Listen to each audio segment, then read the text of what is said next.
धन्यवाद। प्रणीति शिंदे जी।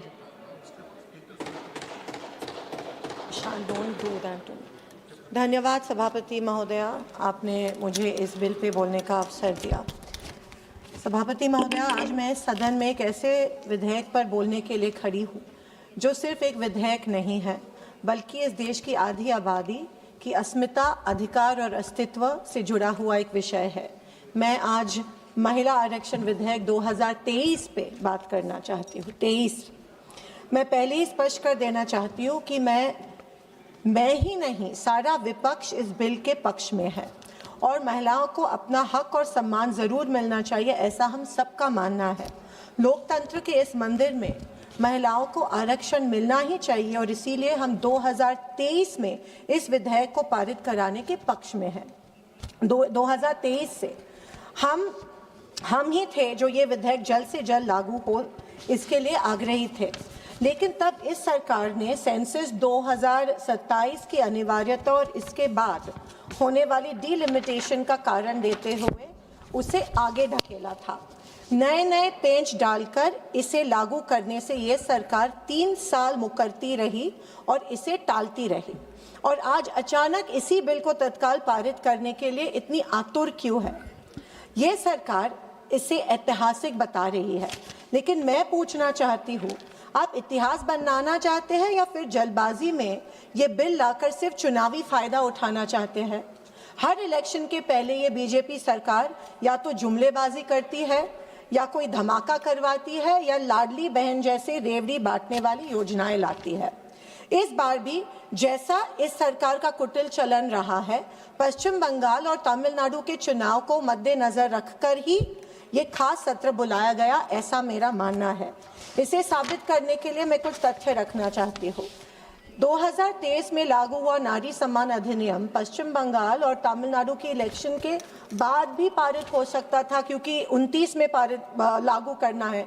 कुछ ही हफ्ते की बात थी, मगर नहीं, मौका चला जाता। इसीलिए सिर्फ और सिर्फ इन 2 राज्यों की महिलाओं को बरगलाने के लिए और एक प्रलोभन देने के खातिर इस बिल का इस्तेमाल ये सरकार करना चाहती है। दूसरा, इस महिला आरक्षण बिल की आड़ में बिना नया सेंसस करवाए डीलिमिटेशन का बिल भी सोची समझी साजिश से पारित करवाना चाहती है, पर हम इनकी ये बेईमानी सफल होने नहीं देंगे। ये कैसी सरकार है जो वोटों के लिए अपने ही देश की महिलाओं की भावनाओं से खिलवाड़ कर रही है और अपने ही देशवासियों से फरेब कर रही है? शर्म आनी चाहिए इन्हें। अगर इस सरकार की मंशा साफ होती तो सही मायने में महिला का उत्थान इनका अगर लक्ष्य होता तो 2023 में ये अधिनियम पारित कर 2024 की लोकसभा के चुनाव में ये लागू कर देती। आज भी बिना डीलिमिटेशन से इस बिल को जोड़े कर 543 सीट्स पर 33% आरक्षण लागू कर दीजिए, ताकि 29 में इलेक्शन में महिलाओं को उनका अधिकार मिल सके। पर नहीं, इनका असली लक्ष्य है धोखे से डीलिमिटेशन बिल को पारित करवाना। मैडम, डीलिमिटेशन का ये विधेयक पूरी तरह से खारिज किया जाना चाहिए, क्योंकि ये महिलाओं के आरक्षण को नए डीलिमिटेशन से जोड़ता है जो अनावश्यक है। महिलाओं का आरक्षण एक स्थिर 33% है, जिसे अभी भी लागू किया जा सकता है। इसका जनगणना और डीलिमिटेशन से कोई संबंध नहीं है। इस डीलिमिटेशन से जोड़कर सरकार वास्तव में महिलाओं का आरक्षण को टाल रही है। सीटों की वृद्धि से इसे जोड़कर सरकार ये संकेत दे रही है कि महिलाओं के लिए सीटें तभी स्वीकार की जाएगी जब वे नई और अतिरिक्त सीट हो। हमारे प्रधानमंत्री ने कुछ देर पहले कहा भाषण में, मुझे वो थोड़े से कंफ्यूज लगे, या फिर अपनी मीठी बोली से देश की जनता को झांसा देना चाहते थे।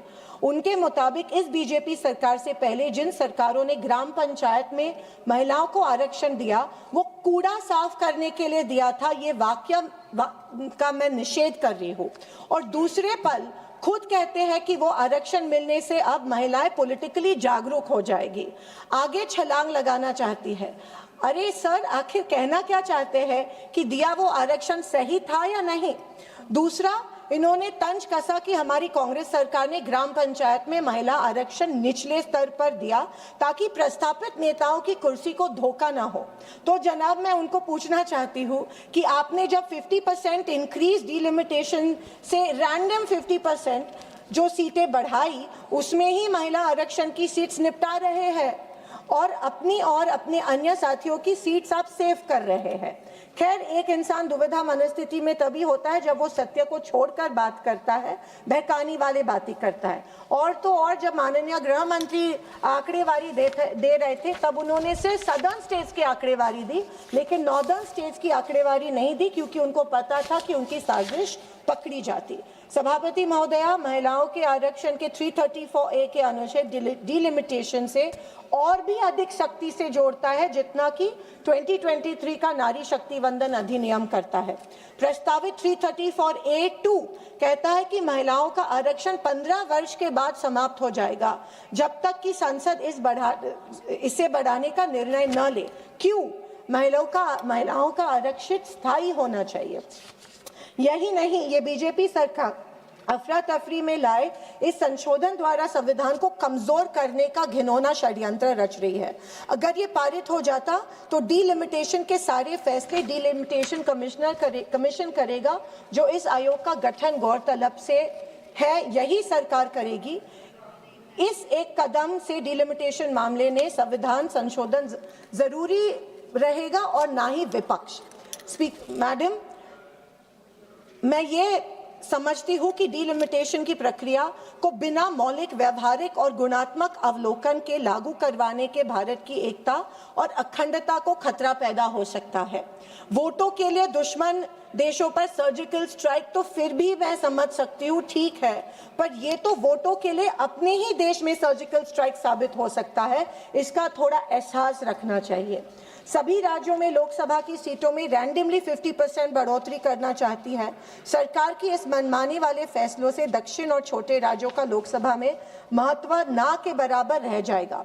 बिना सेंसस और बिना सर्वदलीय विचार विनिमय डिलिमिटेशन का यह फैसला भारत के फेडरल स्ट्रक्चर पर बहुत बड़ा आघात हो सकता है, क्योंकि गिने चुने 3 या 4 बड़े राज्यों जहाँ पे इनकी सरकार है उनको फायदा हो सकता है और यहाँ पे सत्ता हासिल करना और आसान हो जाएगा।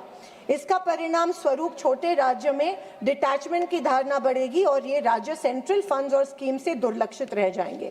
बीजेपी की ये सरकार हर कदम पर संविधान को कमजोर बनाकर सत्ता से सारे सूत्र अपने हाथ में रखना चाहती है। लोकहित और इस देश की प्रजा और प्रजातंत्र से इन्हें कोई सरोकार नहीं है। इसीलिए इस सरकार से एक लोक प्रतिनिधि होने के हैसियत से ये गुजारिश कर रही हूँ कि डिलिमिटेशन जैसा जटिल फैसले को लाने से पहले सर्वपक्षीय चर्चा और विचार विनिमय होना चाहिए। और एक नारी होने के नाते सरकार को सचेत करना चाहूंगी कि आप अपने मतलब के लिए कृपया करके महिलाओं का इस्तेमाल करना बंद करें। और आखिर में सत्ता के नशे में चूर इस सरकार को यही कहना चाहूंगी, घमंड ना कर अपनी झूठी ताकत पर ए ना समझ, घमंड ना कर अपनी झूठी ताकत पर ए ना समझ, तुझसे पहले कई सिकंदर बिना निशान जमीन निगल चुकी है। धन्यवाद। जय नारी शक्ति, जय हिंद। अपराजिता सारंगी जी।